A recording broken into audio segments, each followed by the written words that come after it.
গণ অভ্যুত্থানের মধ্য দিয়ে হেলমেট বাহিনীর সেই যুগের অবসান ঘটেছে বলে মন্তব্য করেছেন ঢাকা মহানগর পুলিশের কমিশনার শেখ মোহাম্মদ সাজ্জাদ আলী। জুলাই আগস্টে ধ্বংসযোগ্য নানা ধরনের ক্ষতিকর কার্যাবলীর জন্য দেশবাসীর কাছে ক্ষমা চেয়েছেন তিনি। বৃহস্পতিবার বাংলাদেশ ক্রাইম রিপোর্টার্স অ্যাসোসিয়েশন বার্ষিক ক্রীড়া প্রতিযোগিতার পুরস্কার বিতরণ অনুষ্ঠানে এসব কথা বলেন সাজ্জাদ আলী। অতীতে কয়েকটি আন্দোলনে সাংবাদিকদের ওপর হেলমেট বাহিনীর হামলার ঘটনা ঘটেছে। সেসব ঘটনায় বেশ কয়েকটি মামলা হয়েছিল, কিন্তু সুরাহা হয়নি। এ ব্যাপারে জানতে চাইলে তিনি বলেন, সেই যুগেরও অবসান ঘটেছে, হেলমেট বাহিনীও আর নেই। ভবিষ্যতে এ ধরনের ঘটনায় ডিএমপি জড়িতদের বিরুদ্ধে ব্যবস্থা নেবে কিনা জানতে চাইলে সাজ্জাদ আলী বলেন, পুলিশ তো সেবা করতে চায়, সাংবাদিকদের ওপর হামলা কেন করব? শুধু সাংবাদিক কেন, কোনো মানুষকেই তো পুলিশ নির্যাতন বা হামলা করতে পারে না। পুলিশ সদস্যরা সবসময় ডিসিপ্লিনে থাকবে। হামলা, মামলা বা কারোর সঙ্গে খারাপ আচরণ বা অপেশাদার আচরণ কেন করবে?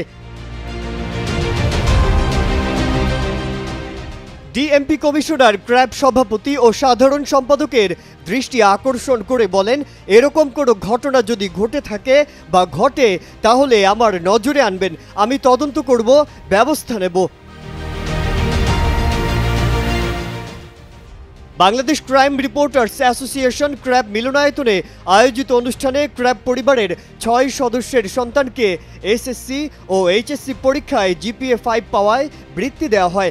এছাড়া ক্র্যাবের বার্ষিক ক্রীড়া প্রতিযোগিতায় 10টি ইভেন্টে 32 জনকে পুরস্কৃত করা হয়। এদিকে খ্রিস্টান ধর্মাবলম্বীদের ধর্মীয় উৎসব বড়দিন ও 31st নাইট উদযাপন উপলক্ষে ডিএমপির নিরাপত্তা, আইন শৃঙ্খলা ও ট্রাফিক ব্যবস্থাপনা সংক্রান্ত সমন্বয় সভা অনুষ্ঠিত হয়েছে। বৃহস্পতিবার ডিএমপি হেডকোয়ার্টার্সের সম্মেলন কক্ষে এই সমন্বয় সভা অনুষ্ঠিত হয়। সভায় সভাপতিত্ব করেন ডিএমপির কমিশনার শেখ মোহাম্মদ সাজ্জাদ আলী।